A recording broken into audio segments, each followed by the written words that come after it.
네, 정치가 있는 저녁 정가는 조혜진 국민의힘 의원 그리고 김영배 더불어민주당 의원과 함께 정치권 소식 짚어보겠습니다. 안녕하세요. 반갑습니다. 어서 오세요. 네. 오늘 이제 21대 후반기 국회 들어 처음으로 운영위원회 전체 회의가 지금 진행 중이죠. 김영배 의원께서는 이제 참석하시다가 이제 오셨는데. 네, 그렇습니다. 지금 네. 이제 막 정회하고요. 예. 저녁 때 또 이제 뜨겁게 진행되지 않을까 싶습니다. 네. 오늘이 첫 번째 운영위원회였거든요. 예. 그래서 분위기가 어땠습니까? 오늘 시작부터 좀 후끈했습니다.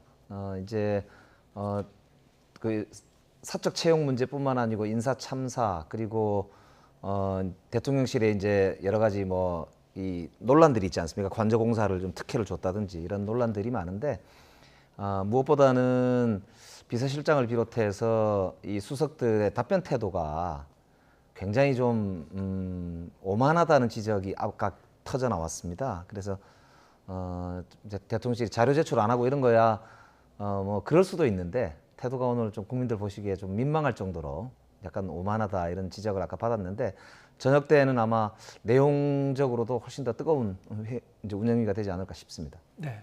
오전부터 이제 저녁까지 진행된 그 운영위원회에서 어떤 쟁점이 다뤄졌는지 하나하나 좀 짚어보죠.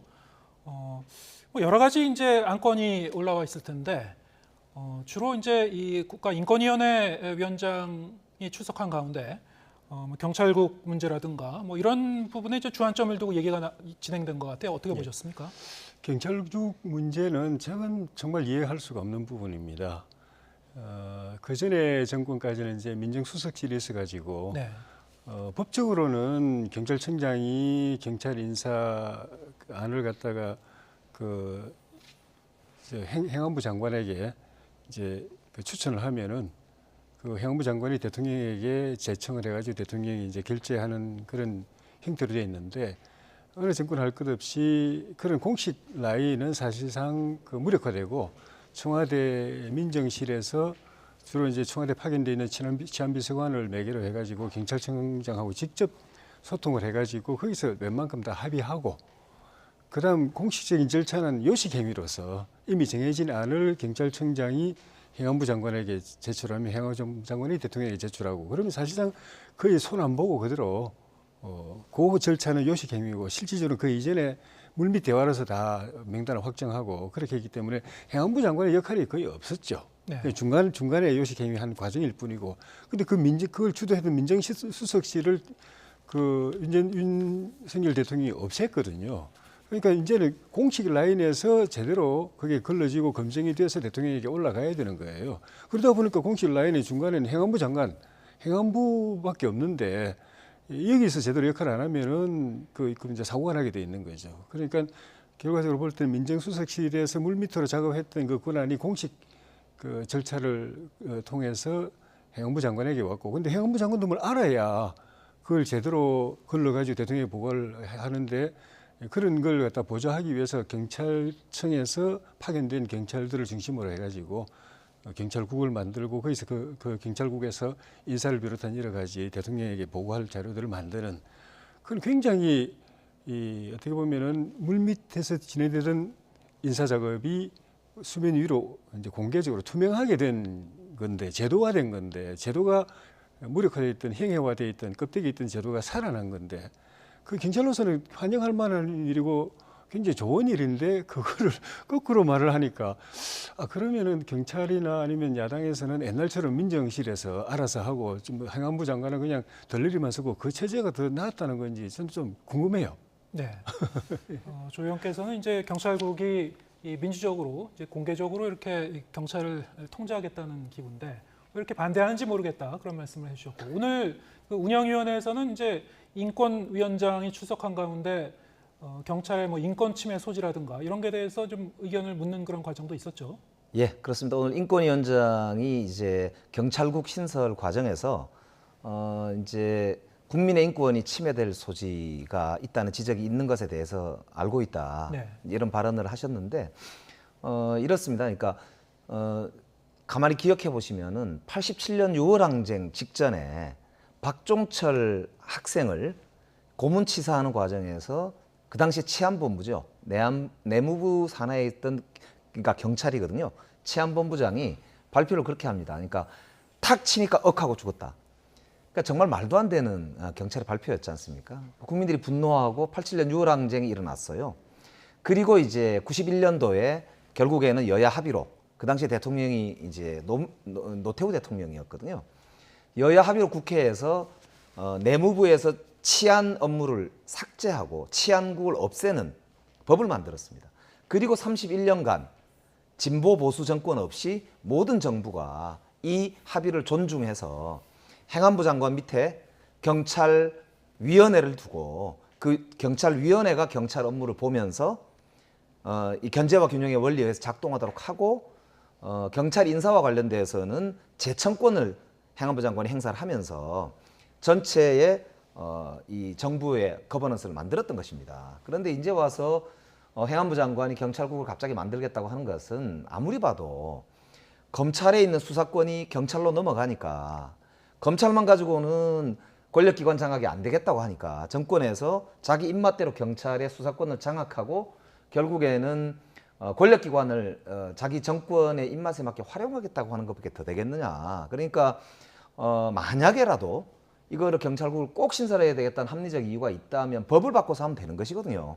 그런데 아까 말씀드린 대로 경찰법 91년도에 만들어졌던 그 경찰법에 이제 있는 조항은 고치지를 않고 시행령으로 하는 것은 이거는 명백하게 헌법과 법률에 위반되는 시행령 쿠데타입니다. 그렇기 때문에 오늘의 이제 우리 운영위 과정에서 많은 지적들이 있었거든요. 그래서 정말로 경찰이 이제 다시 국민에게 봉사하는 그야말로 민중의 지팡이가 되도록 하는 그런 경찰의 지난 30년의 역사를 물어돌리는 이런 진짜 사실상 시행령 쿠데타는 중단돼야 된다. 이런 네. 취지로 이제 많은 지적을 했었던 것이고요.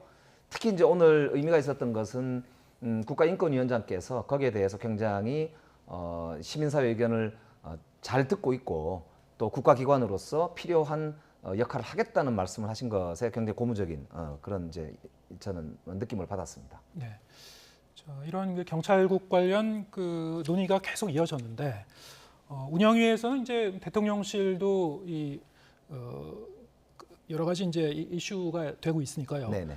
뭐 대통령 관저공사라든가 사적 채용 의혹도 쟁점인데 그런 문제는 어떻게 좀 저녁 이후에 많이 다뤄지게 되나요? 오늘 이제 앞에 경찰국 신설 문제를 포함해서 국가인권위원회 업무에 대한 질의가 좀 많다 보니까 네. 대통령실이 지금 결산 관련된 회의가 거의 5시 가까이 돼서 시작이 됐습니다. 그래서 본격적인 질문은 아마 8시부터 시작될 것 같은데요. 조금 전에 저도 이제 김대기 비서실장한테 여러 가지를 질문하고 왔습니다만 이제 대통령실이 현재 사적 채용 문제부터 시작해서 친인척 채용 그리고 관저 공사를 김건희 여사와 함께 일하던 업체한테 몰아줬다 수익에 하겠다 이런 의혹부터 시작해서 인사 참사를 초래했던 인사 라인이 전부 검찰로 돼 있어서 도대체 견제도 안 되고 이 인사 참사를 누가 책임질 거냐 이런 문제들에 대해서 아까 많은 뜨거운 지적들이 있었고요.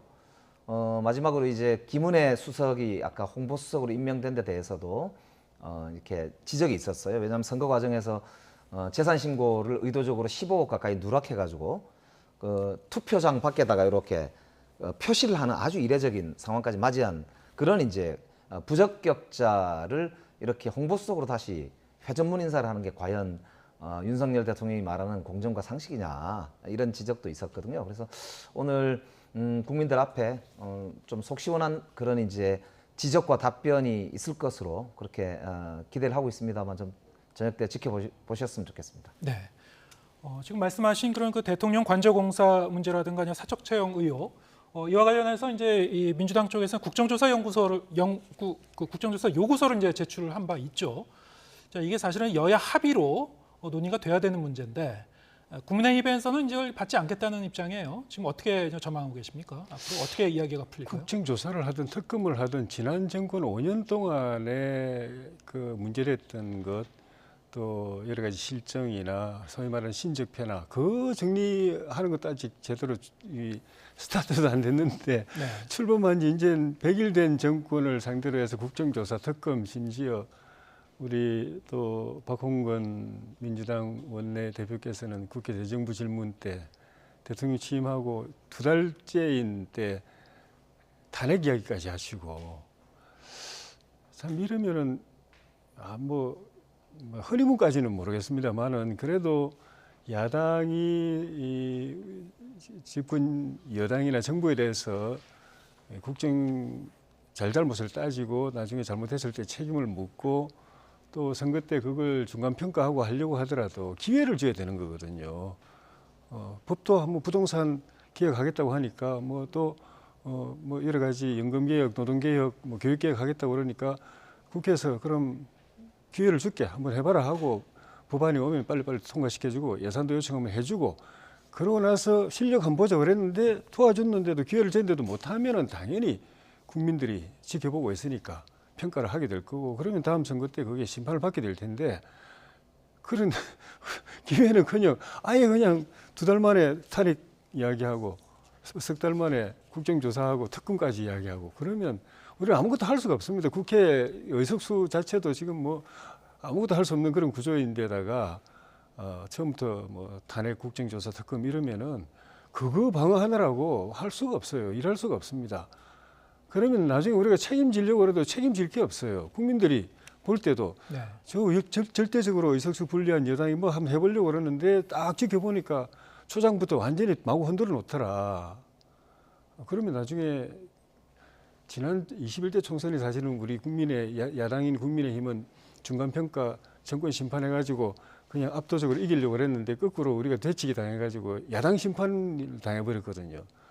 민주당 그렇게 안 되려면은 좀 기회를 주세요. 일을 할 수 있는 기회를 주시고 잘 못하면 그때 가서 혼내시고. 그러니까 저도 이제 말씀대로 뭐 억지로 생떼를 쓰고 싶은 생각은 전혀 없습니다. 그러나 좀 분명히 보셔야 될 거는 대통령 지지율이 100일도 안 된 사이에 네.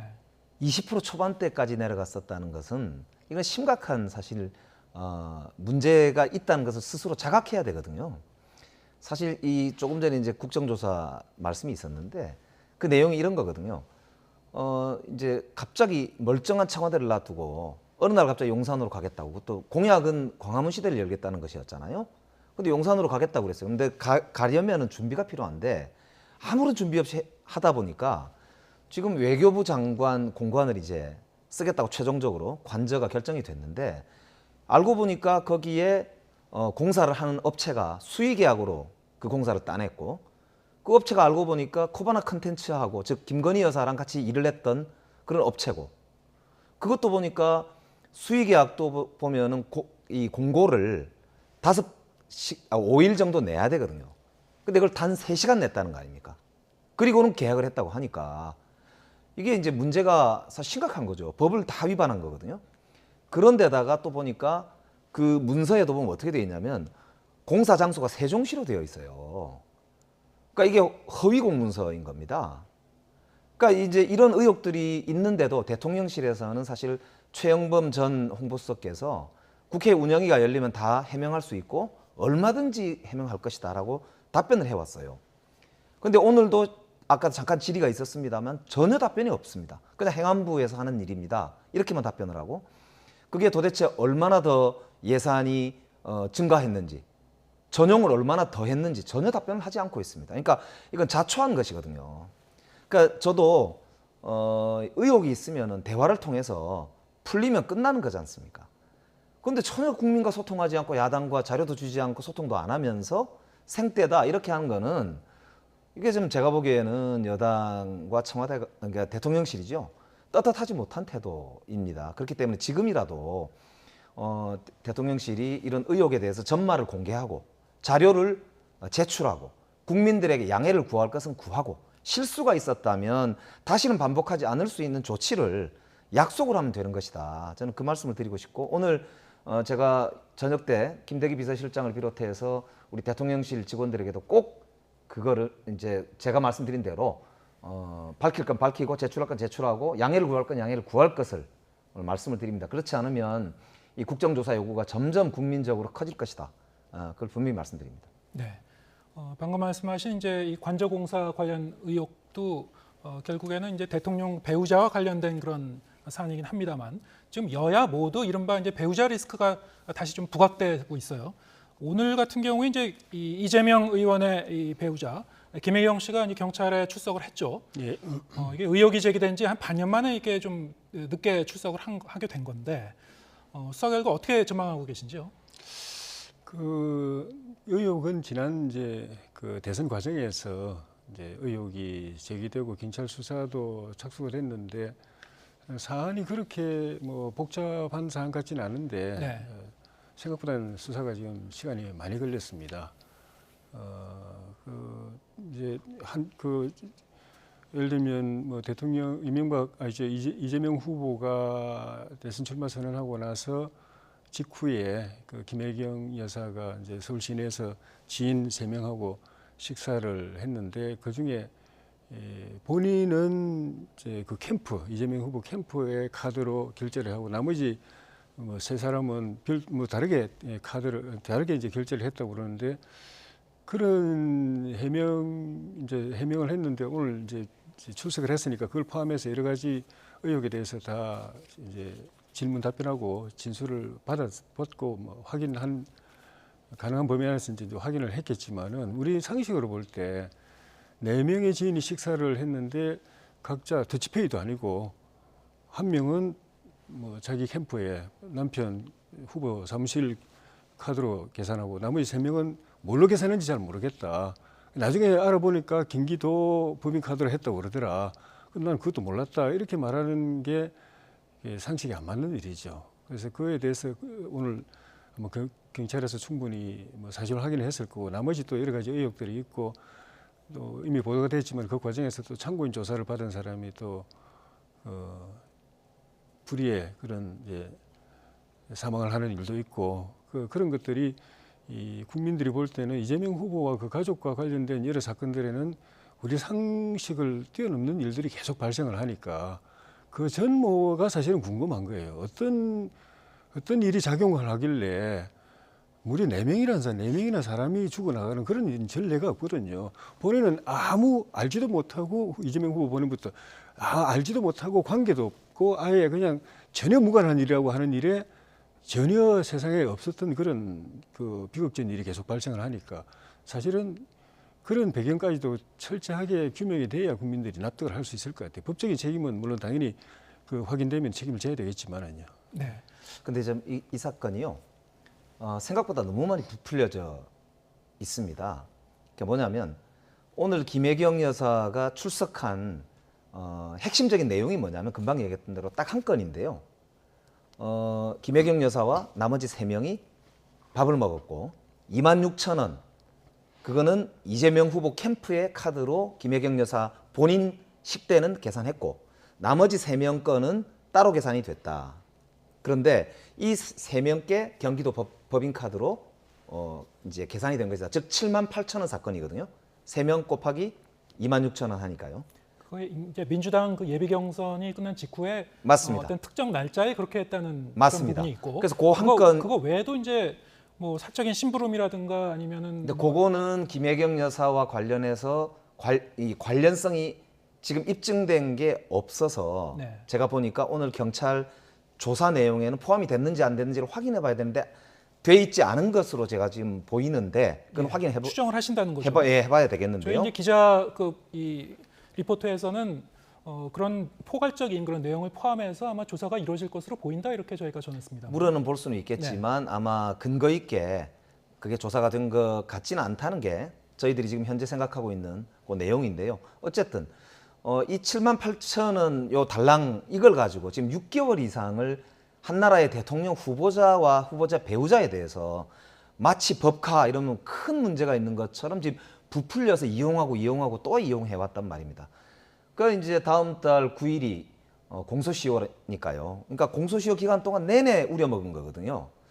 그래서 저는 이 내용도 뭐 사실관계를 더 확인해야 돼서 어떤 문제가 있는지 법적으로 김혜경 여사 직접 책임질 부분이 어느 부분인지를 확인해야겠지만 지나치게 좀 부풀려져 있다 이런 말씀을 드리고 싶고 또 한편으로는 이제 아까 말씀드렸던 대로 다른 여러 가지 수사들도 승자가 패자를 이렇게 지나치게 가혹하게 권력기관을 활용해서 참 진짜 우려먹는다 이런 말을 듣지 않으시려면 검찰과 경찰이 빨리빨리 끝내고 털건 털어주는 게 저는 그런 이제 국민적 의심을 지울 수 있다 이런 뭐 말씀도 좀 동시에 드리고 싶습니다. 네. 수사 결과가 아마 다음 주쯤이면 나오지 않을까 이렇게 전망하고 있는 것 같은데요. 이제 통상적으로 정치적으로 이용을 내용은 별로 없는데 네. 악의를 가지고 정치적으로 이용하려고 하는 것 같은 경우에는 중간에 계속 이걸 언론 플레이를 하거든요. 자꾸 소환하고 부르고 뭐 영장도 치고 또 무슨 슬쩍 또 언론에 흘려가지고 또 기사 나가게 하고 이런 식으로 하는데 그동안엔 거의 제가 볼 때 수사가 진행되나 안 되나 싶을 정도로 앞부분에 말씀드렸지만은 이 독자 한 사람으로서 사건을 보도를 통해서 보면은 복잡한 사건이 아닌데 물론 여러 가지 사건들이 같이 연결되어 있어 가지고 그걸 뭐 동시에 다 확인하려고 하는 건지는 모르겠지만은 예를 들면은 뭐 저기 경기도 그 개발공사 그 저기 보유주택 거기 이제 그 후보 이제 집 근처에 있고 그 법인카드로 결제된 여러 가지 음식이 대량으로 그 식구 수하고는 관계없이 어마어마한 숫자 그 양의 주문이 들어간 걸 보면은 그쪽하고 뭐 그쪽이 무슨 캠프였나 이런 의혹도 있으니까 의혹이 제기된 건 이번에 한꺼번에 다 한번 확인을 이제 할 필요가 있다고 생각이 드는데 그런 것 때문에 시간이 많이 걸렸나 싶기도 하지만 어쨌든 막 전형적으로 별 사건은 내용도 없는데 흠집 내려고 언론을 통해서 의혹 부풀리고 하는 그런 형태는 또 아니었거든요. 조용히 지금 나올 때쯤 됐는데 왜 발표를 안 하지? 왜 소환 조사를 안 하지? 이제 소환 조사. 그것도 좀 말씀하신 대로 공소시효 거의 다 돼가지고 그러니까 더 이상 이렇게 시간을 끌면 안 될 것 같고 그동안에 제기된 의혹들을 명쾌하게 다 해서 걸러서 아니면 아닌 거, 긴면 긴 거 딱 확실하게 좀 밝혀냈으면 좋겠습니다. 공표를 했으면 좋겠습니다. 대통령 선거가 끝난 지가 지금 거의 6개월 돼 가거든요.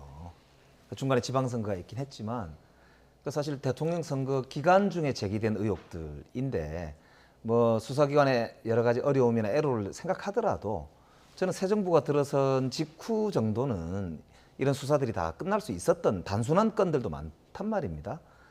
그러니까 이게 이제 우리 당의 입장에서 보면 야 해도 너무한다. 이걸 이렇게까지 그렇게 늘어놓고 질질 끌면서 활용할 건가 이런 이제 사실 느낌이 안 들 수가 없습니다. 그렇기 때문에 저는 지금 이제 경찰과 검찰이 자기 조직을 위해서라도 오히려 빨리빨리 정리할 거 정리하는 게 옳다. 그런 말 거듭 드리고 싶네요. 예.